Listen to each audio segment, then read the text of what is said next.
evidenciar que escrever a história é uma forma de pensar no passado e também abrir os horizontes de futuro.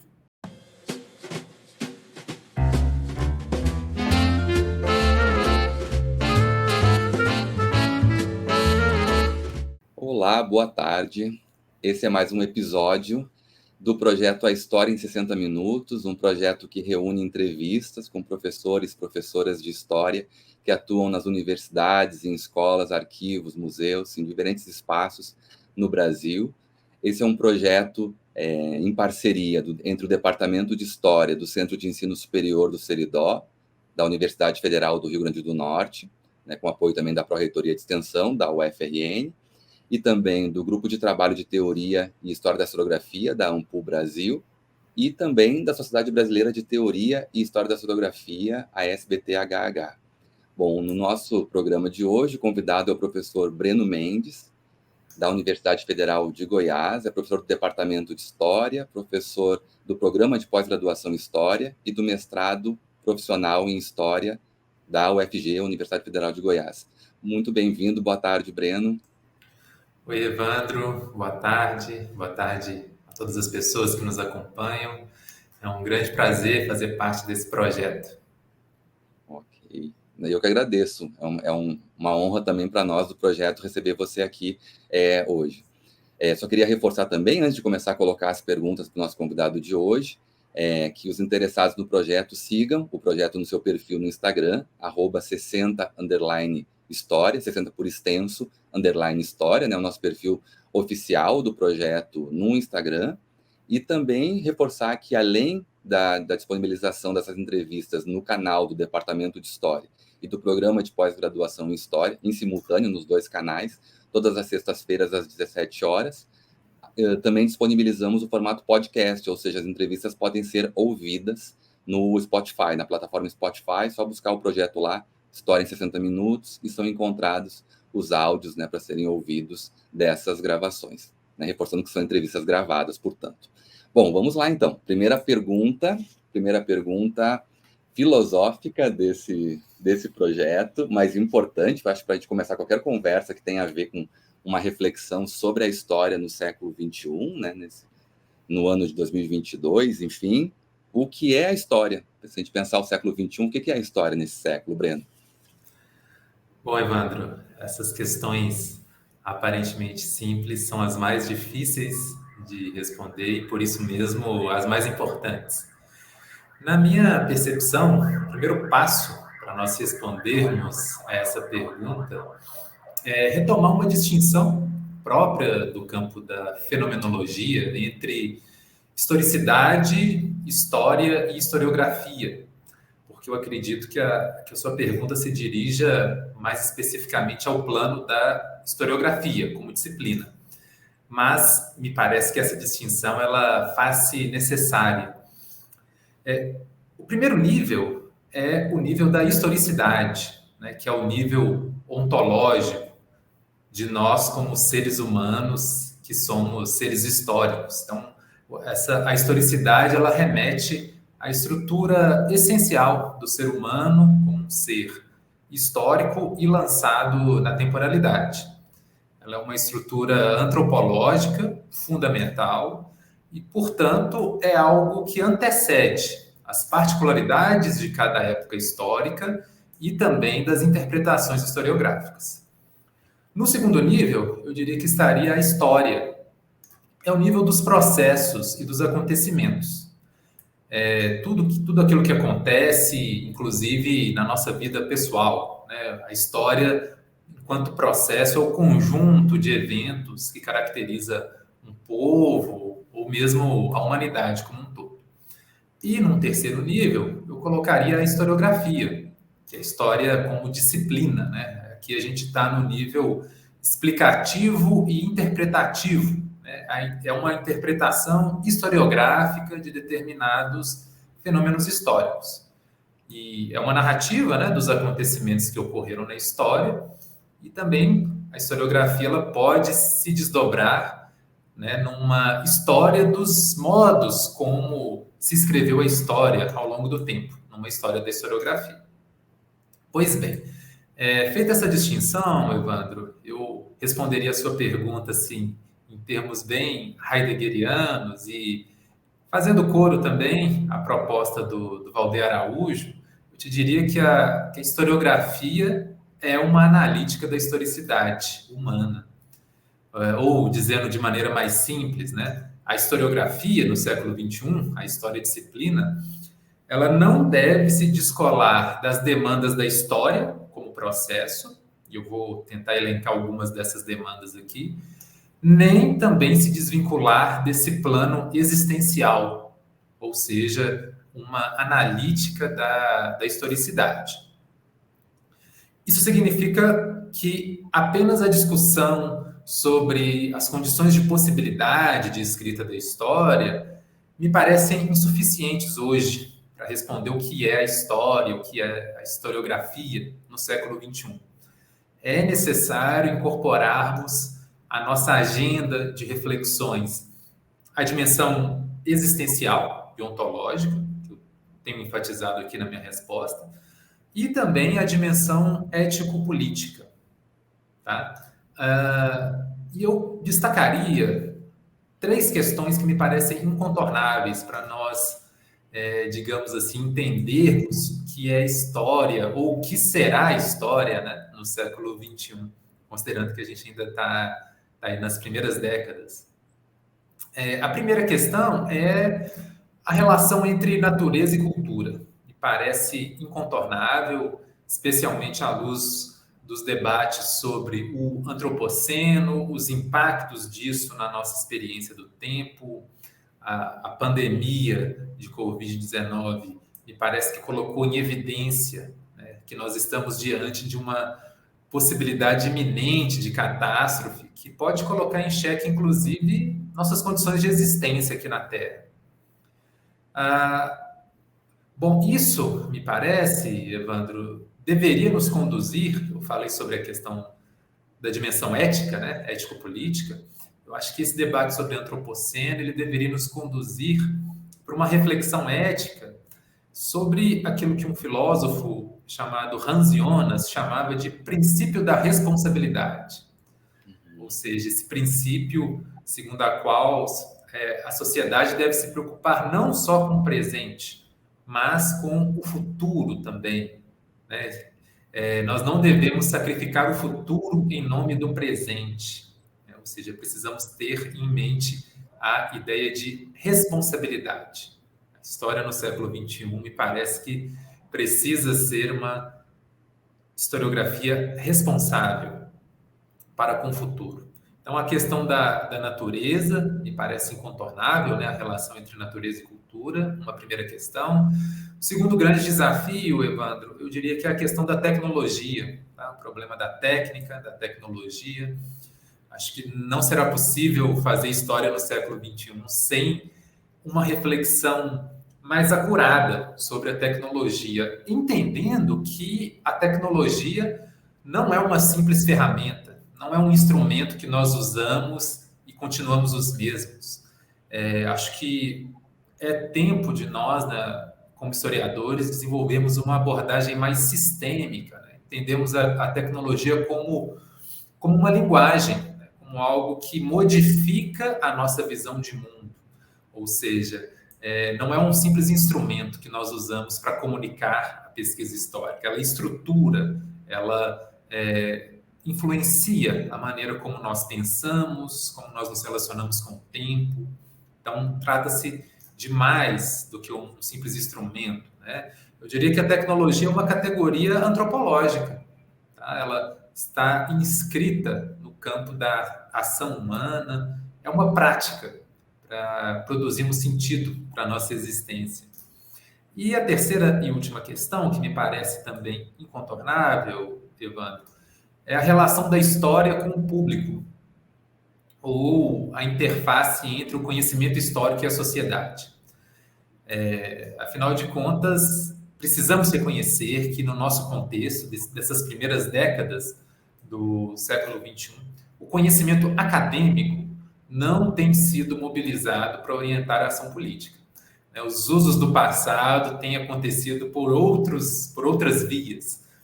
Isso é ruim, não é? Então, eu acho que isso nos conduz, como historiadores, a buscar um papel mais ativo na esfera pública, entendendo que nós somos historiadores, mas também somos cidadãos, né? Retomando aí a ideia do intelectual público, ou seja, alguém que se posiciona sobre as grandes questões da nossa época e que contribui para a elaboração de projetos de futuro, não é?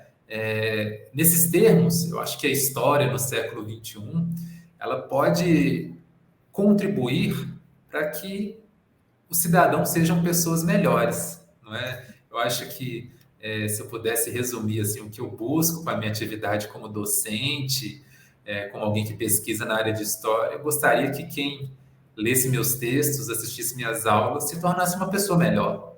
Acho que, em palavras simples, é isso que nós buscamos, não é? Trazer produzir algum valor, né, para a vida. E isso poderia acontecer também, né? A ideia é que se nos posicionarmos diante dessas questões, a gente possa também contribuir para a promoção da cidadania, né? Para que possamos contribuir para o fortalecimento da democracia, não é uma questão importantíssima hoje, no início do século XXI, não é? Algo que está em risco.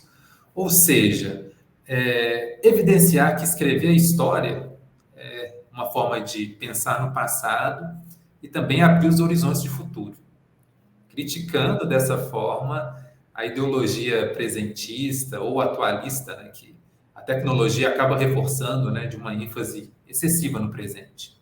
Sim, sim, sim. Muito interessante a sua resposta, Breno. Muito interessante porque, além de você recuperar, né, um caminho de um debate, assim, né, você propõe uma certa agenda também que tem relação com a próxima pergunta que eu vou colocar, né? Uma agenda assim de problemas que seriam importantes para o contexto, né, mais contemporâneo, digamos assim, da história, né? E você também fez essas distinções importantes, né? Porque a pergunta de fato ela é aberta, o que é a história? Ela é propositalmente aberta, né? Mas você desdobrou aí sobre as formas de ler, né? As formas que se podem as diferentes formas de se responder a essa pergunta, e isso foi muito interessante. E a agenda que você traz também, né? E para onde você aponta, as questões que você aponta. Nesse sentido, então, aproveitando assim, né, a sua resposta e levando em consideração essa ideia assim de uma disciplina, como você também de uma certa forma colocou, com discussões consolidadas que atravessam aí séculos já de, né, entre profissionais de história, entre historiadores e historiadoras, enfim. Mas vamos pensar então agora mais particularmente, então, né, no momento em que nos tornamos uma disciplina, né, que passaram a surgir cursos que formam, né, oficiais ou profissionais de uma área, que falam em nome de uma área, que compartilham métodos, experiências, práticas, né, e passamos a nos chamar, pouco a pouco, né, desde o século XIX, pouco a pouco, de historiadores, historiadoras, enfim. O que nós ganhamos e perdemos? Na hora em que a história deixa de ser essa vastidão do que ela pode ser no mundo, na cultura, quando ela vira, então, um campo, nós vamos chamar aqui, de uma forma mais né, atual, de profissional, como é que a gente pode... No que nós ganhamos e perdemos quando a gente fez esse caminho? Acho que você já apontou alguns elementos na resposta anterior, mas eu queria te ouvir agora mais propriamente. O que a disciplina trouxe e o que ela nos fez perder? Bom, em primeiro lugar, eu acho muito importante, Evandro, você colocar a pergunta nesses termos de ganhos e perdas, porque de fato é um processo ambíguo, é um processo que tem seus aspectos positivos e os aspectos negativos. Um autor que já refletiu sobre essa questão e que me influencia naquilo que eu vou expor para você, Evandro, é o Hilsen, o Jörn Hilsen. Vou acompanhar assim, bastante o que ele já falou sobre isso, porque me parece muito pertinente. Bom, sendo mais direto, né, indo direto ao ponto, eu acho que o grande ganho da institucionalização da história como disciplina em termos de metodologia. Se eu fosse resumir em uma palavra, eu diria metodologia. É o principal ganho, né? O desenvolvimento de um método, né, que eu chamo de método histórico-crítico, rigoroso, né? Esse método que foi teve as suas bases lançadas ali no século XIX e foi aprofundado e alargado durante o século XX, eu acho que é o principal ganho, não é?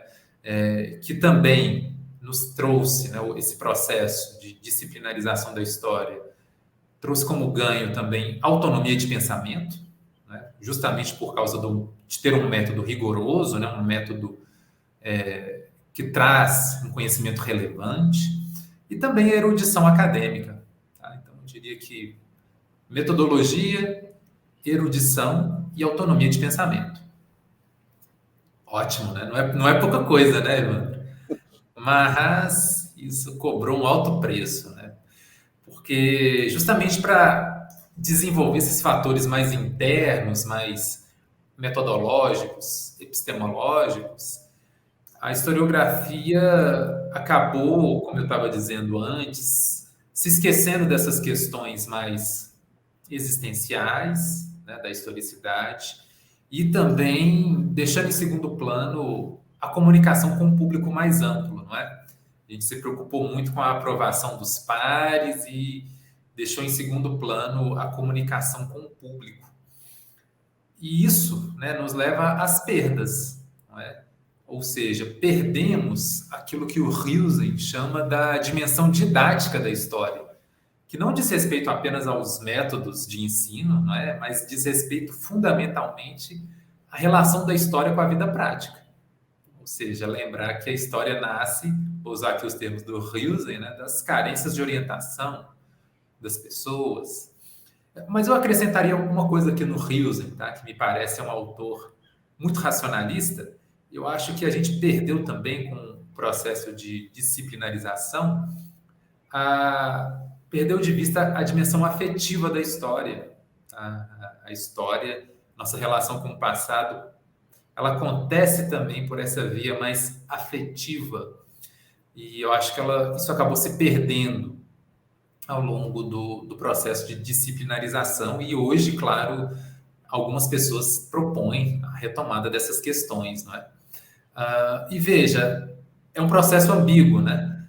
E, sem dúvida, quando a historiografia se distancia da vida prática e se encastela em si mesma, né, nas questões metodológicas, isso acabou contribuindo para algo que a gente vive hoje, que é a crise de legitimidade da história disciplinar.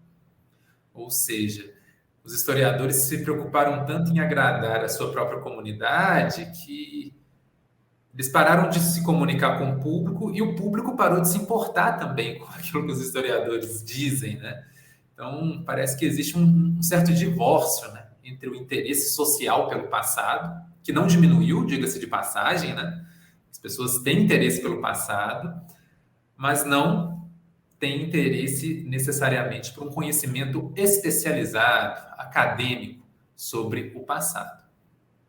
Então, eu acho que um dos grandes desafios que nós temos hoje é incorporarmos essa agenda, né, Evandro? A gente falou um pouco sobre a agenda, né, na questão passada, entender que essa relação com o passado, que não acontece pelos enquadramentos acadêmicos, pelos enquadramentos disciplinares, ela é importante também. Nós devemos refletir sobre esses usos públicos do passado, não é? E também acho fundamental retomarmos a dimensão pedagógica e formativa do conhecimento histórico. Né? Aquilo que eu dizia do buscar formar pessoas melhores, não é? Eu acho que a gente precisa retomar essa dimensão formativa do conhecimento histórico, tá? Trazer isso como uma prioridade, porque isso, me parece, acabou se perdendo nesse processo, né? A gente ganhou muito em senso crítico, mas e a formação, né? Às vezes a gente só problematizou tanto a nossa relação com o passado e propôs pouco. Então, acho que seria importante a gente retomar essa dimensão mais formativa. Nossa, é tão importante isso que você está falando, Breno. É tão importante levar em consideração, como você disse. Sim, o ganho principal da disciplina foi justamente esse aporte da crítica, né? Se espera de profissionais de história a crítica, e isso é muito bom. É isso que, inclusive, dá especificidade, dá, assim, caracteriza, nos marca, e isso dá segurança também para a gente e para o público suposto que nós temos na sala de aula, no espaço público, nas redes sociais, né? Enfim, em todos os espaços, né? Mas, ao mesmo tempo, também, isso que você situa, para que as pessoas sejam afetadas pela crítica, é preciso aí um trabalho com os afetos, como você disse, essa dimensão afetiva da história, né? Porque a crítica, ela não é algo assim que chega e é assim inoculada, né? Ali aplicada na pessoa, e ela imediatamente adere e passa a entender e praticar, e concordar e praticar a crítica, né? Precisa isso precisa de elaboração, né? Tem que ser de dentro para fora. Não adianta ser por isso formação, né? A pessoa tem que se desenvolver, encontrar o seu caminho, né? Isso tem que a formação ela acontece de dentro para fora, né? Exatamente. Tem que ter esse vínculo inicial, né? Essa sensação, para usar uma expressão mesmo bem afetiva, né? Essa sensação prévia, né? Essa sensibilidade para aí entrar em contato, algum contato, né? Isso é uma ideia muito boa para ser pensada. E nesse sentido mesmo, então, né? Nesse sentido mesmo de como a história afeta, digamos assim, a partir do trabalho de profissionais de história, a maioria das pessoas, que é a sala de aula. Ainda não tem, talvez, um outro espaço onde a gente acesse mais a comunidade, né? Até hoje. Isso é muito importante, então, né? A importância da formação em história, né? A defesa, a justificativa para a defesa, inclusive, da manutenção do ensino de história. Então, a minha pergunta vai nesse sentido. Na sua opinião, hoje, qual é a importância do ensino de história, considerando tudo que você trouxe até agora, né? Do ensino de história, e você como professor na universidade, né? Professor que forma outros profissionais de história, o que você percebe nos currículos, assim, o que sobra e o que falta, na sua opinião, ou se não sobra nem falta nada, enfim, qual é a sua opinião sobre os currículos que formam e sobre o ensino de história, em sentido geral, na universidade e nas escolas, né? Bom, dois assuntos que me são muito caros, viu, Evandro? Ensino de história e currículo. Gosto de falar sobre esses assuntos. Te agradeço pela pergunta. O ensino de história ele tem uma importância estratégica para os estudos históricos. Eu diria que é uma importância que eu posso dividir em duas vertentes, tá? Uma é uma vertente mais epistemológica e a outra é mais política. Tá? No campo epistemológico, eu destacaria que o ensino de história ele se consolidou nas últimas décadas também como um campo de pesquisa. Ou seja, superamos aquela ideia de que ensinar história na educação básica é simplificar conteúdos acadêmicos, né? A ideia da transposição didática. Isso, me parece, foi superado pelo campo, né? E houve esse entendimento muito claro de que o ensino de história é um campo de pesquisa. E eu destacaria que nesse movimento houve uma importante aproximação do ensino de história com a teoria da história, não é? Na busca também de não tutelar as reflexões do ensino pelas discussões da pedagogia, né, do campo das ciências da educação, vários autores, né, têm buscado relacionar, fundamentar o ensino de história na teoria da história. E eu acho que isso, digamos assim, contribuiu muito para o ensino de história. Tá? Houve um ganho de qualidade muito grande das pesquisas em ensino de história, que passaram a contemplar as temáticas da consciência histórica, da cultura histórica, da formação histórica. Eu acho isso fundamental, porque, veja, quando nós estamos discutindo essas questões, nós estamos retirando a ênfase do conteudismo. Não é? Ensino de história não é transmitir conteúdo, né? Não digamos assim, colaborar para aquilo que o Paulo Freire chamava de uma educação bancária.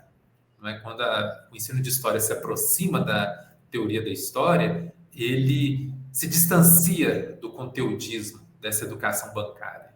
Então, é uma importância estratégica em termos epistemológicos, né? Porque tenta conciliar teoria e ensino. Isso é fundamental. Mas isso não responde tudo. Eu diria que existe também o campo político.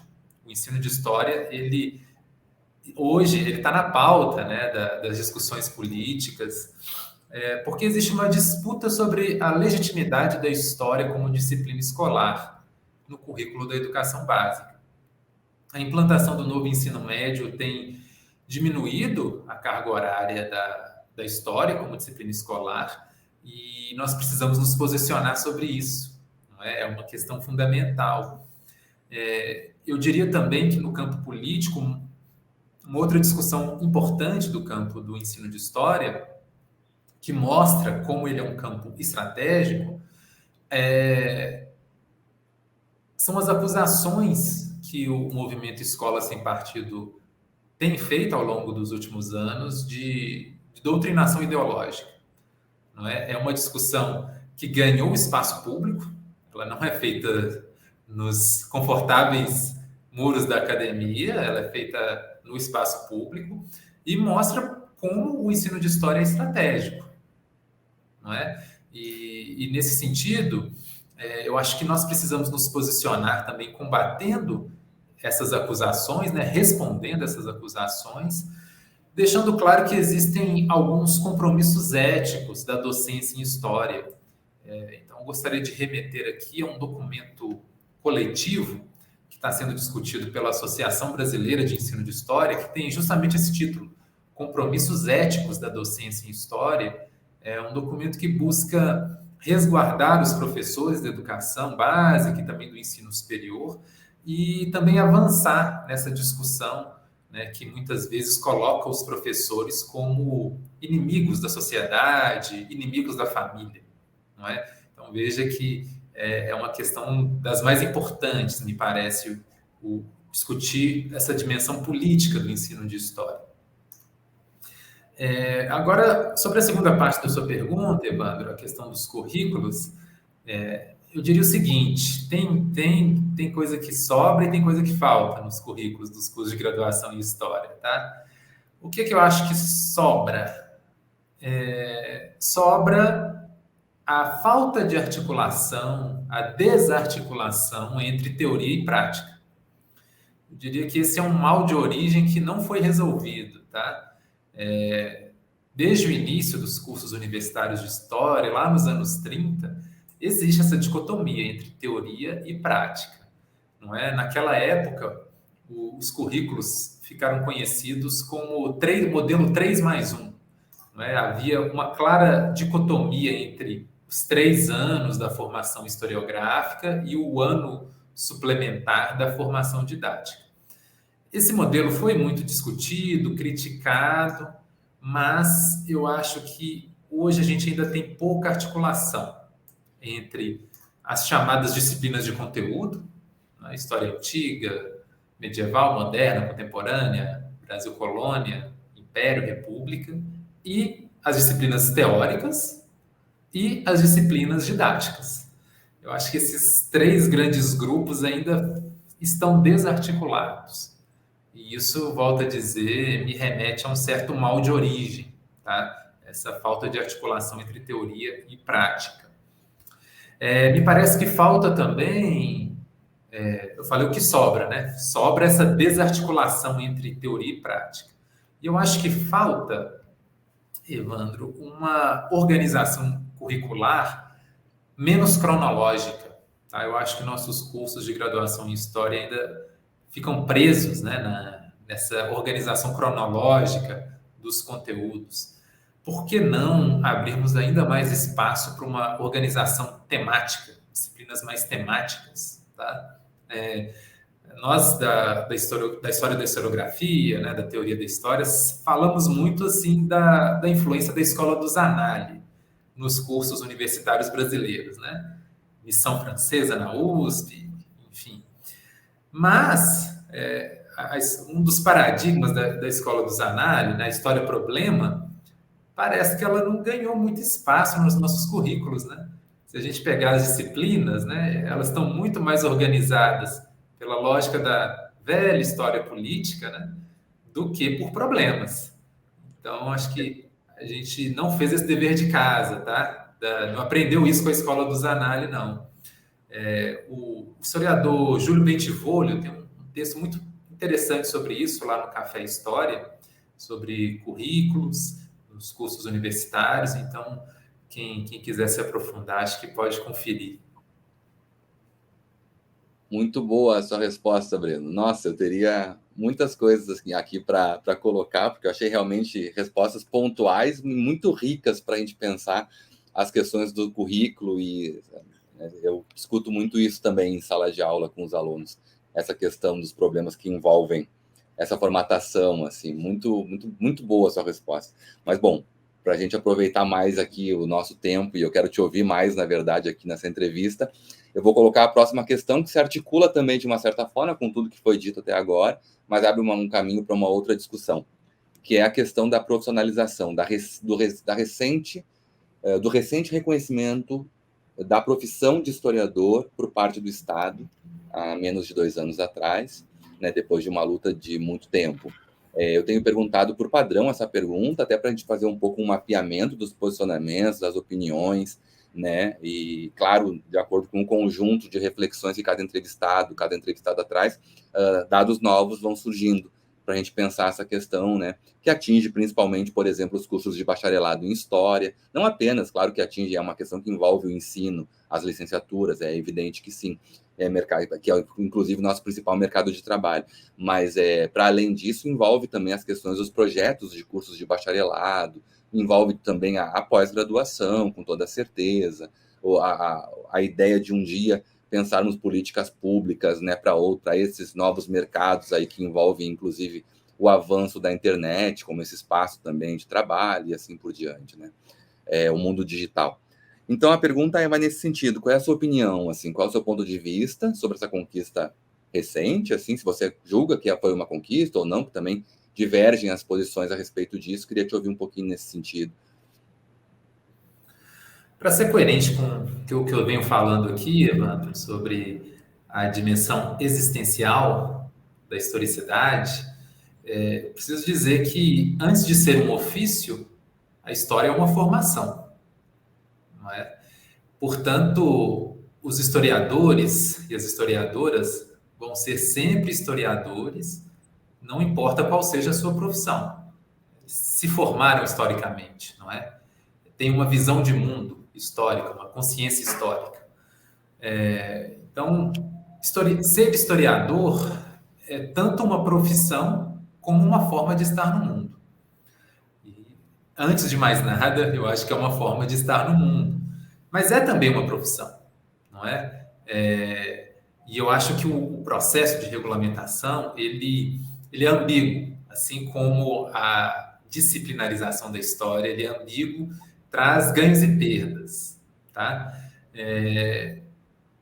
Eu diria aqui, Evandro, que quando a gente comenta, né, quando a gente pensa na regulamentação da história como profissão, eu acho que um dos benefícios dessa discussão é trazer o mundo do trabalho para a gente refletir, né?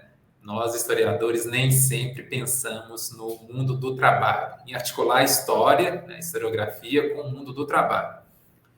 E aqui eu vou recuperar um pensador clássico da área de humanidades, que é o Karl Marx, né? O ser humano é um ser que trabalha. Não podemos nos esquecer disso. O historiador também é um ser que trabalha, não é? E entendendo aqui o trabalho não só como uma profissão que nós temos para ter um salário, mas também como uma forma, uma categoria antropológica de produção de valor para a vida, tá? Por meio do exercício de uma atividade intelectual específica, que é a atividade de historiador, tá? O trabalho, ele é, antes de mais nada, uma forma de nós nos humanizarmos e de realizarmos as nossas potencialidades, ok?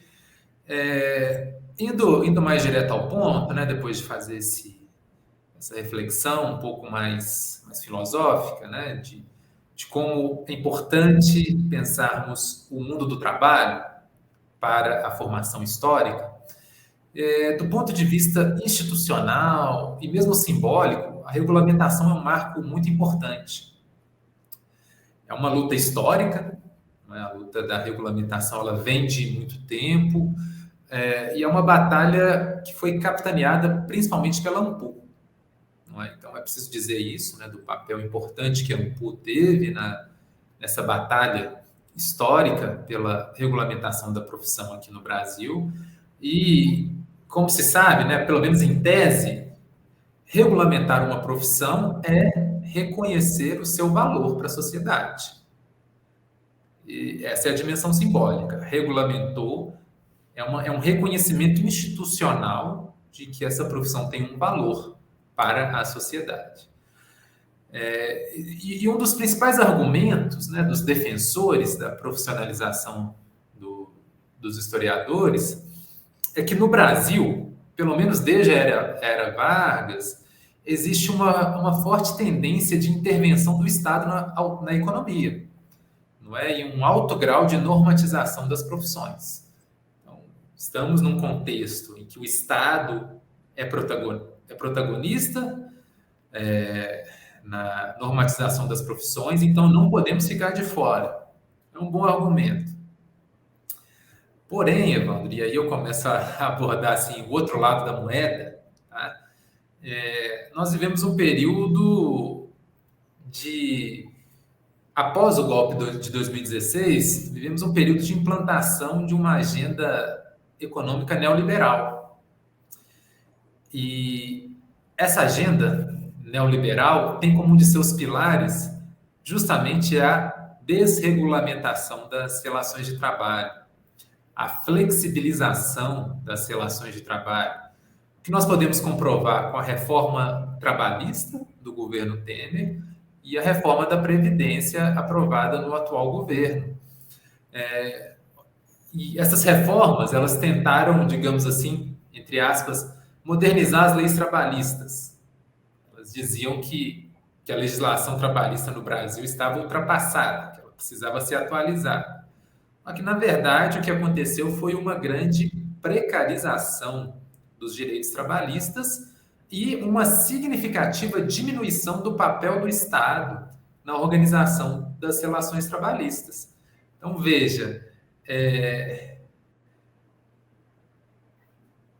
me parece que a regulamentação aconteceu de maneira um pouco intempestiva, um pouco fora do tempo, tá? Porque a gente lutou tanto, que quando ela chegou, o mundo já era outro. O papel do Estado na regulamentação das relações trabalhistas já não é mais aquele de quando essa discussão começou, há várias décadas atrás. Eu acho que esse elemento tem que ser colocado, tá? Sem falar que a gente vive um momento assim de forte ataque do governo federal contra a legitimidade das ciências humanas. É meio paradoxal, né? Se regulamentar é reconhecer a importância, quem regulamentou faz tudo menos reconhecer a importância dos historiadores. Será que não é por isso que a coisa aconteceu também? Enfim, deixo essa questão aí para a gente pensar, tá? Porque a gente vive um momento de muitos cortes orçamentários nas universidades públicas, não é? Resumindo, né, essa discussão, ela coloca em primeiro plano a relação do ofício do historiador com o mundo do trabalho e nos conduz a um paradoxo. Regulamentou o ofício num contexto de desregulamentação das relações de trabalho. Esse paradoxo, ele ainda tem muito a ser explicado, né? E veja, Evandro, você percebeu que eu usei a categoria mundo do trabalho e não mercado de trabalho, tá? Eu prefiro essa categoria mundo do trabalho, tá? E aqui eu estou remetendo a essa distinção que remonta ao Marx mesmo, né? Mundo do trabalho é uma categoria mais ampla do que mercado de trabalho. O mercado de trabalho, na verdade, é o que o capitalismo tentou fazer com o mundo do trabalho, né? É uma redução do trabalho, que tem essa importância antropológica para a nossa identidade, né? Somos seres que trabalham, o ser humano é um ser que trabalha, mas o capitalismo fez com que o trabalho fosse algo penoso, né? Que o trabalho foi reduzido a uma mercadoria, que está sujeito às leis do mercado, né? Leis de oferta e procura. O capitalismo, né, ele reduz o mundo do trabalho ao mercado de trabalho, reduz também o sentido do trabalho, a luta pela sobrevivência. O trabalho perde aquela dimensão mais existencial, não é? E eu acho que tudo isso, Evandro, tem que ser levado em conta quando a gente discute a regulamentação da profissão de historiador. E eu diria também, sem querer me alongar muito aqui na resposta, que se nós queremos entender a relação dos historiadores com o mundo do trabalho, a gente tem que entender que o mundo do trabalho mudou. Né? Primeiro, eu já falei que o Estado já não desempenha mais aquele mesmo papel de antes, de grande regulador das relações de trabalho, por causa dessas reformas. Mas, além disso, além das reformas, ou melhor dizendo, em articulação às reformas, a gente tem que considerar o impacto da tecnologia na reconfiguração do mundo do trabalho. Você até comentou isso na sua pergunta, né? Falou da atuação na internet. A gente vive numa sociedade que o trabalho acontece em frente a uma tela, né? Seja uma tela de computador, de celular, e isso afetou também as relações de trabalho, não é? A produção de conteúdo hoje, a produção de conteúdo digital é um mercado lucrativo, né? Então, olha, será que não poderia talvez ser um filão aí para a atuação dos historiadores, agora que a profissão está regulamentada? Mas a gente tem que lembrar, Evandro, que o mundo digital ele oferece relações de trabalho cada vez menos regulamentadas. Não é à toa que falamos em uberização das relações de trabalho. Não é? Um dos ingredientes da uberização é a tecnologia. A tecnologia é que permitiu essa precarização dos direitos trabalhistas. Então, se a gente quer que os historiadores ocupem a produção de conteúdo na internet, não vai ser com carteira assinada, não vai ser com um sindicato. A gente tem que entender quais são as regras do jogo. E são regras duras. Tá? Quem trabalha com produção de conteúdo sabe, não é fácil. Quais seriam, eu resumiria assim, em 2 palavras, tá? Trabalhar no mundo digital. É trabalhar com instabilidade e insegurança. Tudo aquilo que a regulamentação a gente acha que vai contra, né? A gente acha que quando a gente regulamenta algo vai trazer estabilidade e segurança. Só que o mundo digital, em termos de mercado de trabalho, ele é marcado pela precarização dos direitos trabalhistas, pela instabilidade e pela insegurança. Enfim, Evandro, eu não vou me alongar mais aqui na resposta. Nosso colega, o Pedro Teles Silveira, tem um artigo muito bom sobre isso, tá? Publicado lá na Tempo e Argumento. Quem quiser se aprofundar, acho que pode e deve consultar esse texto. Ok. Aproveitando, Breno, a sua excelente resposta para essa pergunta sobre a regulamentação da profissão, né? E essa forma mais abrangente, como você colocou, de se pensar o trabalho, né? A partir da ideia de mundo, não simplificando, né? Empobrecendo a experiência do trabalho como algo da própria experiência humana, relevante, né?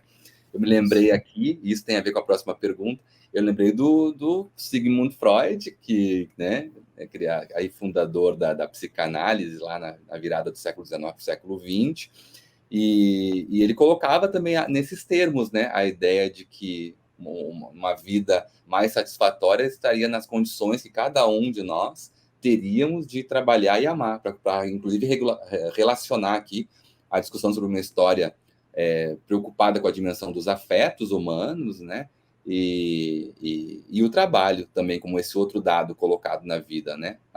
As condições possíveis para que a gente trabalhe e ame da melhor forma possível, né? E esse caminho, essa ponte aqui com a psicanálise, a menção ao Freud, tem a ver com a próxima pergunta, porque, né, os seus trabalhos de dissertação de mestrado e tese de doutorado, né, sua formação na pós-graduação, são relacionados à obra do filósofo francês Paul Ricoeur.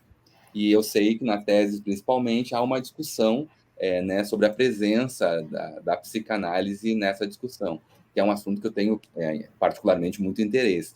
Então, se você pudesse, aproveitando, inclusive, eu acho que um pouco o tom da nossa conversa aqui, da forma como você está construindo as respostas, é que você falasse um pouquinho de como a psicanálise participa no projeto filosófico desse filósofo bastante importante para o campo da historiografia, em termos de diálogo da filosofia com a história, que foi e é Paul Ricoeur. A psicanálise, Evandro, atravessa a obra do Ricoeur, ainda que isso aconteça de forma descontínua. Tá? Destacaria alguns elementos centrais aqui. Em primeiro lugar, a ideia que o Ricoeur se aproxima da psicanálise pela via da linguagem, ou seja, ele procura compreender a psicanálise no campo da hermenêutica. A principal obra na qual Ricoeur discute o tema da psicanálise é Da Interpretação, ensaio sobre Freud. É um livro de 1966 que reúne estudos que o Ricoeur vinha fazendo sobre o Freud em cursos que ele dava na Sorbonne. Ele deu 5 anos de curso sobre o Freud e ele propunha o seguinte, Evandro: ler o Freud não como psicanalista, mas como filósofo. Se a gente entendesse o Freud como se ele fosse alguém do cânone da história da filosofia, um pensador da cultura. E é assim que o Ricoeur interpreta o Freud, tá? Menos como psicanalista, menos como alguém aí do campo que se aproximava até do campo da medicina, e muito mais como alguém do campo da filosofia, do campo das ciências da cultura. Então, o Ricoeur concebe a psicanálise como uma disciplina triangular.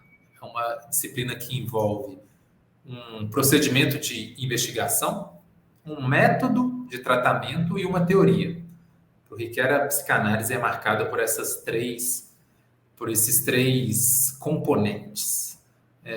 Eu falava com você que o Ricoeur traz a psicanálise para o campo da hermenêutica, e aqui a gente se coloca diante do problema do sentido, que é, digamos assim, o grande problema da hermenêutica, né? O problema do sentido. E o Ricoeur procura na psicanálise algumas contribuições para complexificar a interpretação do sentido. E, em primeiro lugar, ele coloca que o Freud faz parte daquele time de pensadores chamados de pensadores da suspeita, ou seja, pensadores que evidenciam que o sentido e a consciência que nós temos do sentido não coincidem. Ou seja, o sujeito nunca é aquilo que ele acredita ser. Tá? O problema do inconsciente ganha espaço aqui. Ou seja, para a gente interpretar os sentidos da ação humana, nós precisamos incorporar também não só a dimensão da consciência, mas também a dimensão, o campo não intencional. Ou seja, o Ricoeur identifica na obra A Interpretação dos Sonhos uma certa dinâmica que entrecruza relações de força e relações de sentido. Não é? O analista, quando ele tenta elaborar sentido junto com o paciente, ele lida com relações de força, como os recalcamentos, trauma e as relações de sentido. Então, essa já é uma contribuição, não é? É preciso incorporar as relações de força nas relações de sentido. E, ao fazer isso, né, o Freud instauraria, segundo Ricoeur, a dinâmica para compreendermos o sentido a partir de um jogo entre o que é manifesto e o que é latente. Ou seja, existe um sentido que está na superfície, mas existe também um sentido mais profundo. E aquilo que aparece na superfície só pode ser melhor compreendido se a gente acessa esse sentido mais profundo. Isso está tudo lá da interpretação, ensaio sobre Freud. O Ricoeur foi mais longe, tá? A Memória, História e Esquecimento, a obra que é dos anos 2000, e ele chegou a aproximar história e psicanálise, tá? Dizendo que é possível aplicar categorias analíticas ao campo da sociedade. Categorias como trauma, trabalho de luto, segundo Riquet, não dizem respeito apenas ao indivíduo, mas também à sociedade como um todo. Então, ele trabalha com a ideia de feridas de memória coletiva, traumatismo coletivo e trabalho de luto coletivo. É uma proposta que recebeu críticas ao longo do tempo, tá? Principalmente por parte dos lacanianos. Lá na década de 60, o Riquet foi acusado de plágio pelos seguidores do Lacan, tá? Porque ele frequentou os seminários do Lacan antes de publicar o livro sobre o Freud, mas não cita o Lacan no livro. Então, isso gerou uma grande polêmica e também os lacanianos não gostam muito dessa interpretação que o Riquet faz lá na Memória, História e Esquecimento, essa aplicação das categorias analíticas para a sociedade, em busca de uma dimensão terapêutica para a história, né? A história contribuiria no plano coletivo para o trabalho de luto e para elaborar as feridas de memória coletiva. Essa é sempre a polêmica também, assim, que aparece nos relacionamentos, né, das disciplinas, assim, com a psicanálise, né? A abrangência dos conceitos e como transpor, né, a maioria ou parte desses conceitos da psicanálise numa perspectiva coletiva e social, né? Embora isso já estivesse lá em Freud, eu acho, de uma certa forma, como você disse, né? É Freud o se colocou. argumento do Riquet. Ele fala que o próprio Freud já fazia isso. Eu acho que nesse sentido, né, ele tem razão, assim, eu acho que Freud já se coloca nos seus últimos textos, assim, como alguém que está pensando a cultura, ele está repensando, inclusive, os próprios limites da psicanálise, aquela coisa de identificar nesse registro aqui, vai limitar demais, mas enfim, é um debate muito interessante, muito obrigado por ter, assim, compartilhado, né, porque como eu comentei com você antes da gravação, é um assunto de um grande interesse para mim e a partir a partir da obra do Paul Ricoeur, como você analisa, também me interessa cada vez mais saber e conhecer mais sobre isso. Acho um tema muito importante. É uma outra forma de ingressar nesse diálogo com a psicanálise, né? É um caminho aberto, já que Paul Ricoeur permite, né?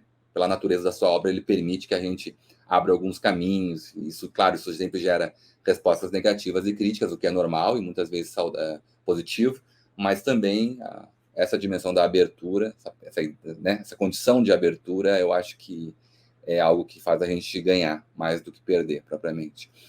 E, bom, agora a última pergunta, né? A última pergunta da nossa entrevista. O nosso tempo está acabando, infelizmente, mas vou colocar para você essa última questão, que é bem importante também para esse projeto, porque ela articula tanto a percepção do convidado ou da convidada em relação ao que nós fazemos todos os dias no nosso trabalho, que fazemos com a história, enquanto produzimos, ensinamos, enfim, divulgamos a história, não importa qual é o foco, mas enquanto nós estamos trabalhando com história, com a responsabilidade que nós trabalhamos, né?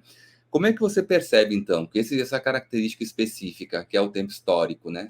Entre todas as experiências do tempo possíveis, essa natureza, então, como você mencionou em algum momento das suas respostas, a sociedade, as pessoas continuam tendo interesse pelo passado.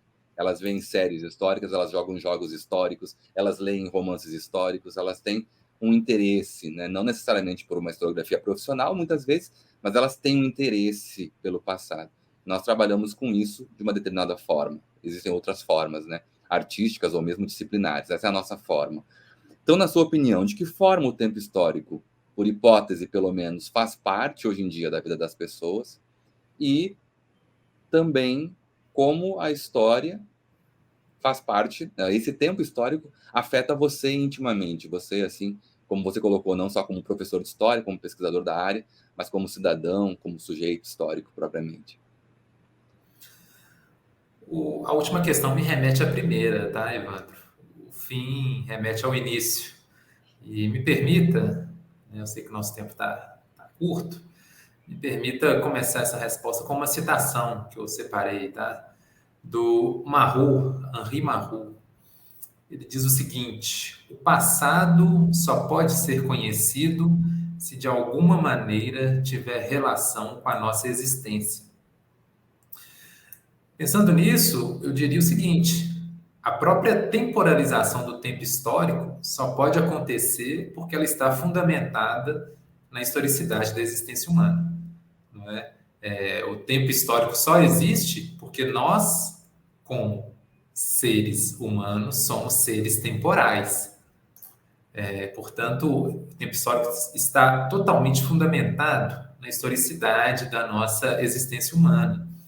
Nós só fazemos história, estudamos história, porque nós somos seres históricos, no fundo do nosso ser. E afirmar a historicidade da existência humana tem algumas implicações.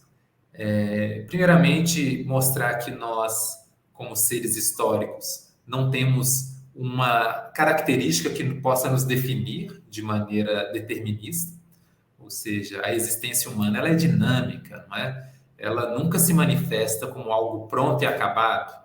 O que nós somos no fundo do nosso ser é possibilidade. Ser histórico significa ser cheio de possibilidades, não é?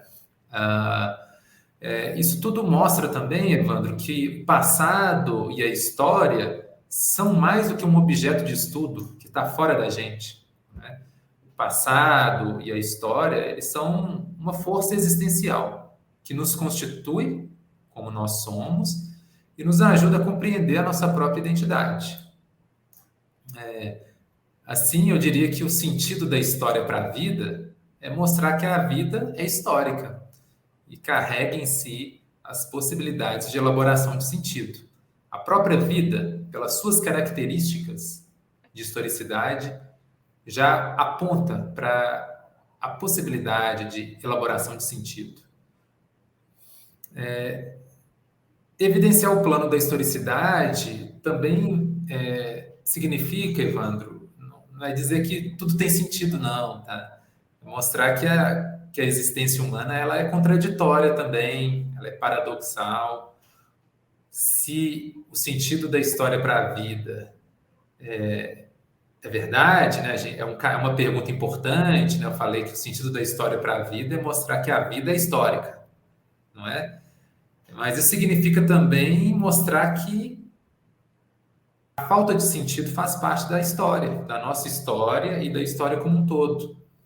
Ou seja, a história humana e a nossa historicidade existencial são marcadas pela contingência, pelo absurdo, aquilo que não tem sentido. Então, o sentido e a falta de sentido estão englobados aí, tá? Quando a gente traz essa pergunta para o campo da experiência humana. E como não poderia deixar de ser diferente, Evandro, eu queria aproveitar essa oportunidade para comentar rapidinho sobre a minha interpretação pessoal sobre o problema do sentido na filosofia do Ricoeur, que foi o tema da minha tese de doutorado.